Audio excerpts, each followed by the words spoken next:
So the sound may not be the best, but there's the hole I dug for this Washingtonia. Probably at least 3 foot around, maybe more. I dug down about a foot, mixed in the mulch, the humus and the manure and the rock, and then I mix this up too. This is what I removed from the hole. Here's the palm. You'll find that these tend to be really root bound, cannot get the pot off, so it's just easiest just to cut it. And you can see how much roots. This one was not happy in the pot. It was growing, but it was the only one that was having old fronds died off. So I wanted to plant this one first, but look at this. Nothing but roots. There's still some soil in here, but this really wants to get into the ground, so we're going to put it in there. That's the second one. So these are the first 2 palms actually planted on this property. Maybe I shouldn't move the phone so fast. There you go. So Washingtonia robusta.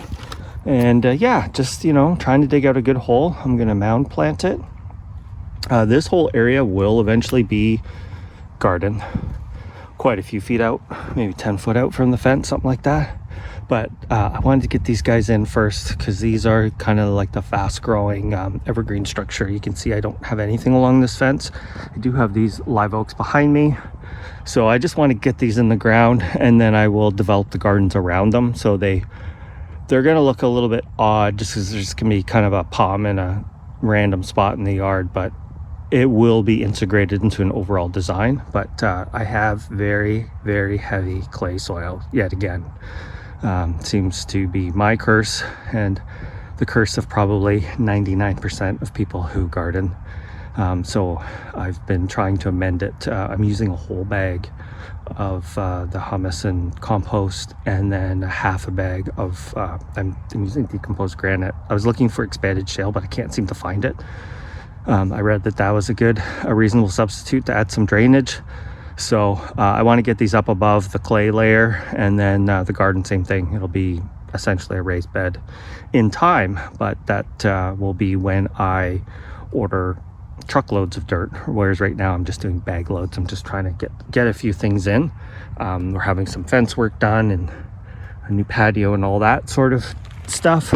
So I'm only planting where I know we're not going to be doing anything and the weeds are out of control. So that's something I got to take care of as well.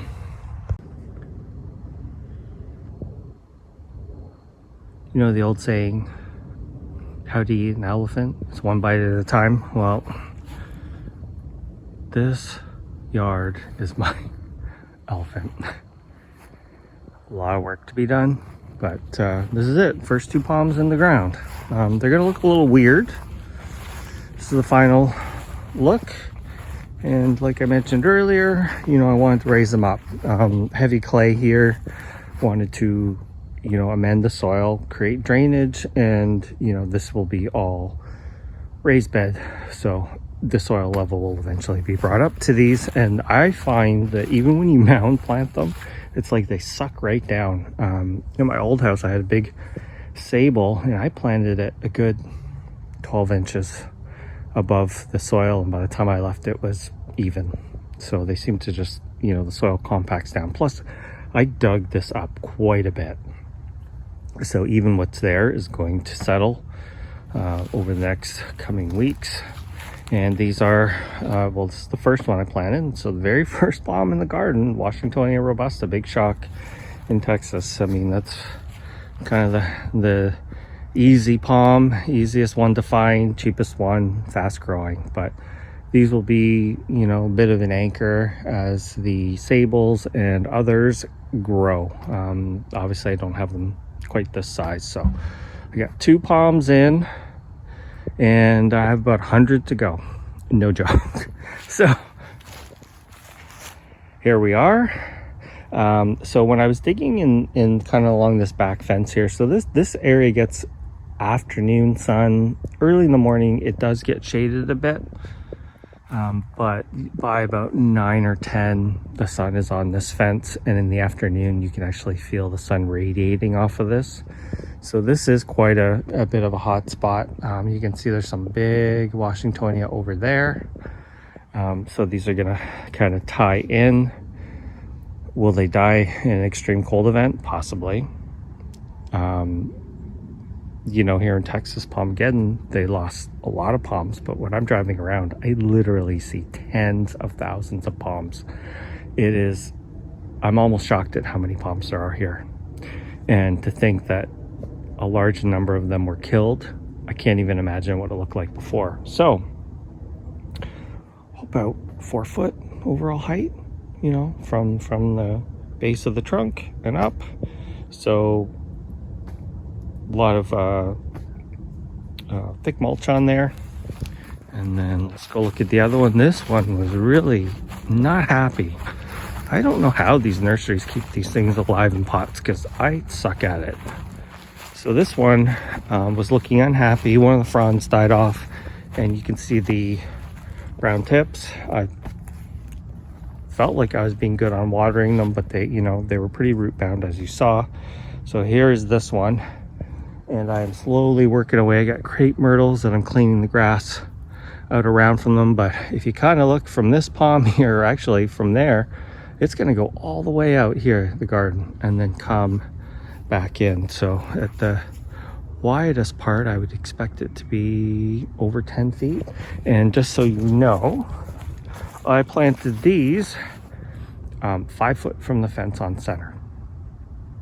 So I'm hoping that that's enough room while they grow above the fence, that their fronds won't be hitting it too much. And then eventually, once they're over it, I won't have to worry about that. So, all of this back here, this is where I'm going to be planting, kind of like those large filler plants to hide the fence better.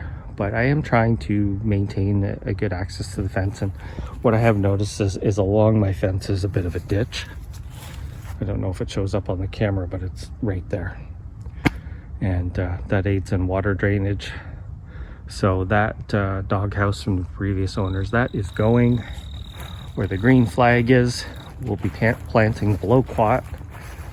We have a give me plant, not best thing, but we're going to keep it for now. This is a Jane magnolia. It's not supposed to get too big. So the garden's actually going to, from the fence, it's going to bump out in front of this guy here. So quite a bit of space I got to work with. And because of that, I will be planting things far apart. I won't be cramscaping like I have in the past. My yard was much smaller, so it's easier to accomplish. And so this yard, we're really going to pay close attention to spacing things appropriately. And to be honest, I just don't have the money or the back, the muscles. I have neck problems, so we're going to be putting in a lot of small plants, and that's okay. Small plants are actually better, usually by year 3, year 4, they've caught up to those bigger ones that you plant. So we're going to put a lot of small plants in. We're going to be developing this piece by piece. And, usually it isn't until kind of like your 3rd year before things start to look good. When I started the YouTube channel, I started at year 3. So you never saw the beginnings, how sad it looked, and this is how sad it looks. Those raised beds over there are going. One just has a bunch of wire in it. The other one has soil, which I am going to repurpose. And you can see my maple tree. It is blooming. It's Valentine's Day today, and I've noticed the red buds are all in flower around here, and a lot of the trees are starting to get their leaves. So one of the nice things about being this far south also is that in the wintertime, the days are longer. So it doesn't get dark until about 7 o'clock. I think the sun sets just after 6:30 or something like that, but you still have light until about 7. It's after maybe 6:15 right now. So I'm gonna get my crepe myrtles. Are they gonna stay? We'll see. They're gonna be here for at least a year or 2. But there you go, guys. There's the update. That is number 1 palm in the ground. I'm one of the only homes without a palm. Now we have them, number 2. So there you go, guys. I'm back at it. Looking forward to it. And here in Houston, I really got to do this stuff while it's cool. Today we didn't hit 70. I think we were about 66, something like that. Next week we're looking to be in the low 80s, high 70s. So the heat is coming, and we need to get a lot of this stuff in probably prior to June is what I'm thinking. So anyway, thanks for watching. Hope you guys are having a good one, and I feel bad for those of you in the Northeast that are dealing with the snowstorm. So good luck to you. Hopefully your palms, because I know there's a few of you growing palms in New York and New Jersey and things like that, hopefully they're well protected. Thanks for watching.